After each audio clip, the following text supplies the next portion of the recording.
Estudo Bíblico 6.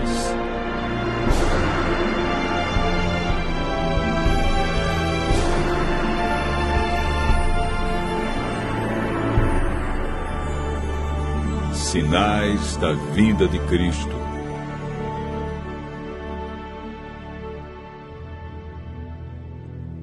Estando com os discípulos no Monte das Oliveiras, Jesus ouviu deles a seguinte pergunta: Que sinal haverá da tua vinda e da consumação do século?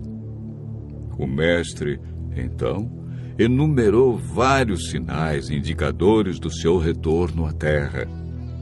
Alguns sinais destes apresentados tiveram cumprimento inicialmente em Jerusalém e serviram como maquete ilustrativa dos acontecimentos do fim.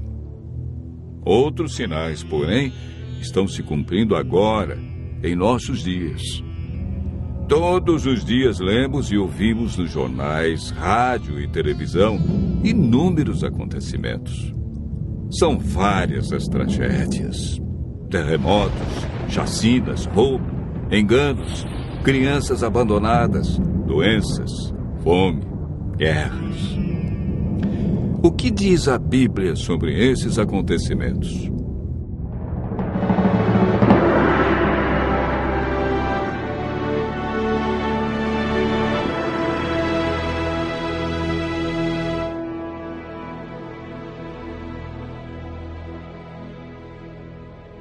Vamos analisar os sinais que antecedem a sua volta em 3 partes. Primeiro, os sinais no mundo social. Segundo, sinais no mundo natural. E, por último, sinais no mundo religioso. Os sinais no mundo social estão descritos em Mateus 24, versos 6, 7 e 10. Jesus profetizou que antes de sua volta, o mundo estaria envolvido em guerras, fome, nação contra nação, reino contra reino, traição e ódio entre as pessoas. Na segunda carta de Timóteo, capítulo 3, versos 1 a 5, nos fala de tempos difíceis. Desemprego, fome, pessoas egoístas, avarentas, pessoas blasfemando de Deus, filhos desobedientes a pais, homens sem domínio de si. Esses sinais no mundo social são provenientes da obra de Satanás e não de Deus. Na segunda parte do nosso estudo, falamos a respeito dos sinais no mundo natural. Mateus 24, versos 7 e 29, fala de sinais que estão acontecendo e que já aconteceram. No dia 19 de maio de 1780, o sol escureceu. Esse dia ficou conhecido como o Dia Escuro. Na região leste dos Estados Unidos, tão densas eram as trevas que as lamparinas foram acesas ao meio-dia. A lua, embora fosse cheia, negou-se a iluminar. A ciência não conseguiu explicar esse fato sobrenatural, mas a Bíblia o apresenta como um dos sinais que antecede a vinda de Cristo. Em 13 de novembro de 1833, ocorreu uma deslumbrante queda de estrela jamais vista. Esses sinais já se cumpriram uma vez, mas antes da vinda de Jesus se repetirão com maior intensidade. Os sinais no mundo natural, como terremotos, enchentes e grandes calamidades que matam milhares de pessoas, indicam que Satanás está agindo até mesmo na natureza. Tratamos na terceira parte do nosso estudo sobre os sinais no mundo religioso. Mateus 24, versos 4 e 5, fala sobre o engano religioso que haverá no tempo do fim. Mateus, capítulo 24, verso 11, refere-se ao aumento das religiões. Somente no Brasil existem mais de 1.500 religiões cristãs. No mundo, são mais de 35 mil religiões cristãs.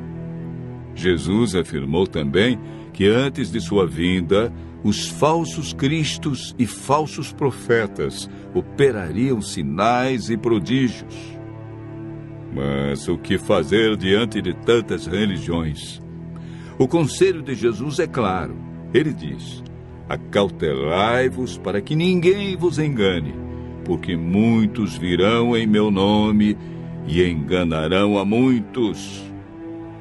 Segundo Pedro 2, versos 1 a 3, fala da atitude de líderes religiosos que são movidos pela ambição e acabam usando a religião, a Bíblia, milagres e o nome de Deus para explorar as pessoas que os procuram em busca de curas, sinais e prodígios. Outro sinal no mundo religioso é encontrado em Mateus 24, verso 14. Apresenta o sinal de Deus, que indica que o fim realmente chegou. Esse sinal é a pregação do Evangelho do Reino em todo o mundo. O apóstolo Paulo nos fala em Gálatas, capítulo 1, verso 6, de um outro evangelho que parece ser bíblico, mas não é. Esse evangelho é o falso evangelho de Satanás, pois este sabe que pouco tempo lhe resta e está empenhado em difundir os seus terríveis enganos. O que devemos fazer para não sermos enganados diante de tantas religiões? Em 1 João, capítulo 4, verso 1, encontramos a resposta. A Bíblia nos orienta a provar se os espíritos provêm de Deus ou não, ou seja, comparar. Aquele que quiser fazer a vontade de Deus deve comparar a doutrina da Bíblia com aquilo que outros ensinam. Por que Deus manda provar? De acordo com Mateus 7, verso 15, o engano vem parecendo verdade. Vimos que os sinais preditos por Cristo estão todos se cumprindo, indicando que em breve todo o mal do universo terá seu fim. O que está faltando para Jesus voltar? Primeiro motivo: o evangelho verdadeiro precisa ser levado a todo mundo.